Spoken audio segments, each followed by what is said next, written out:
Hi everyone, I'm Michele. Welcome to You Therapy. Today we're going to do another dialectical behavioral therapy distress tolerance skill. This video is about the distress tolerance skill, Improve the Moment, the acronym IMPROVE. So why do you use distress tolerance skills? We use them when we're in overwhelm, when we're having difficulty problem solving. We go to the acronyms or the other distress tolerance skills to take care of ourselves, to take the edge off, to come back to a place that's a little easier to be in. Or as Marsha Linehan, the creator of DBT, says, it helps you bear the pain skillfully. So the Improve the Moment acronym is what we're going to go over today. So let's get started with that. Let's learn how to tolerate in our feelings, our overwhelming emotions, until that intensity subsides. So I, for Improve the Moment, is imagery. What kind of imagery helps you refocus, calm down, makes you even feel good possibly? So sometimes with clients, I have them really think of a place in their memory or in their imagination that usually brings calm to them. So some people say it's the forest or the beach. Some people want to enact in their mind some type of scenario that feels not emotionally wrought in any way. That's just really about peace and calm. So you notice you're overwhelmed and you decide to use the eye of imagery. And some people write about what they're seeing, some people will draw it, and some people just like to close their eyes and just breathe and be in that peaceful imagery. So that's the eye. The next is create meaning. So M is from Improve the Moment, meaning. Create meaning. Is there some way that you can rise above this very temporary situation and think in larger terms and think of the kind of person you want to be, the kind of life you want to live? Is there something that you can do that's around something that has deeper meaning for you? So that's kind of an abstract idea, but there are a lot of ideas on how to create meaning, and we can, you can Google or read about DBT. I'm going to put resources below this video to read more about ideas for all of these acronyms. Creating meaning. I think even just thinking about bigger meaning in our lives kind of reduces some of the emotions that we might feel about what's going on right now in front of us or inside of us. The P is for prayer. So for some people that works really well, praying, connecting to God. For other people, prayer is not something that has meaning for them or that they believe in or engage in.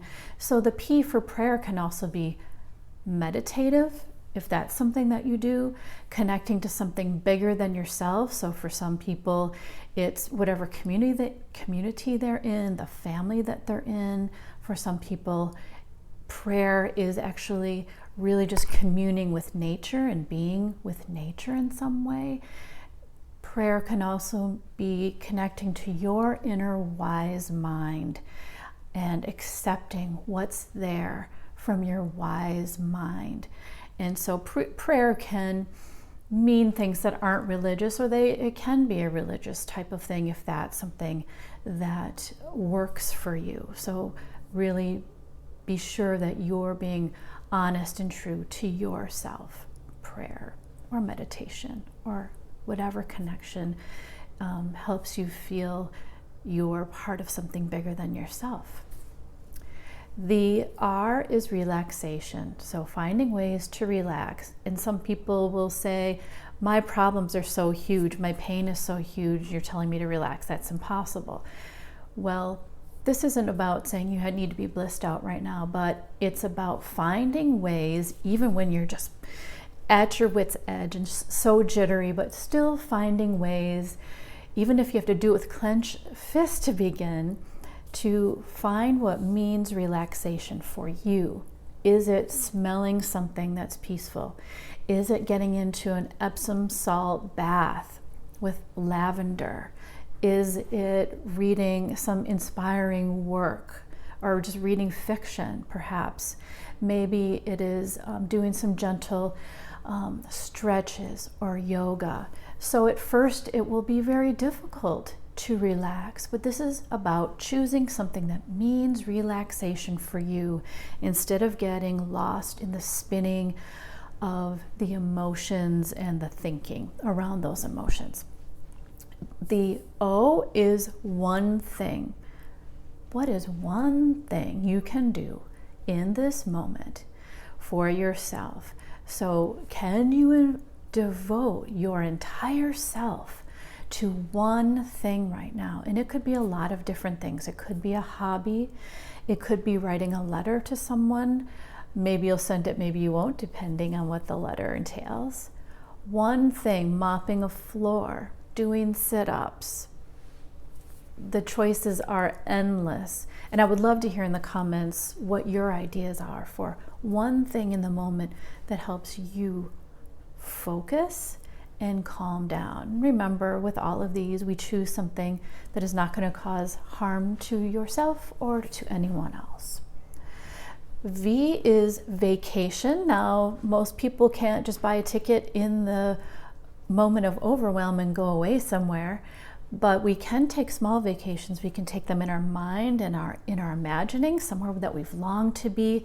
Maybe we'll start researching that place that we've always longed to go to and learn more about that place.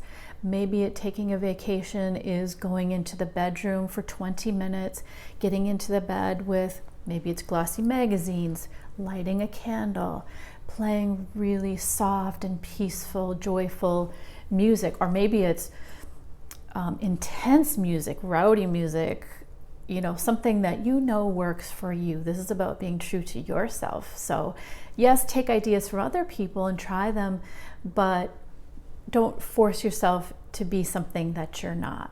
Find a type of vacation, in your bedroom or in your imagination or in your, kind of searching and looking online, reading books that would help you refocus out of emotion mind.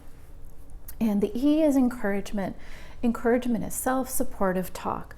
I can do this. I can get through this. I'm okay. You're okay, saying that to yourself.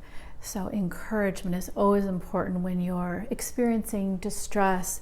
I would always even start with encouragement and continue it along the way, because often with distress tolerance skills, one thing doesn't maybe work right away. We may have to try a lot of different things to get to a place where we can move on, solve our problem, feel a little bit better. So continue to encourage yourself with a lot of kindness, with a lot of compassion. Practice these skills, the improve the moment skills and the other DBT skills, perhaps when you're feeling just minor disturbances. That will help it kind of be in your brain as something that you're good at and you can go to a little bit easier when you truly are in a lot of distress. I would love to hear the things that you do to improve the moment. And thank you so much for watching. Be well.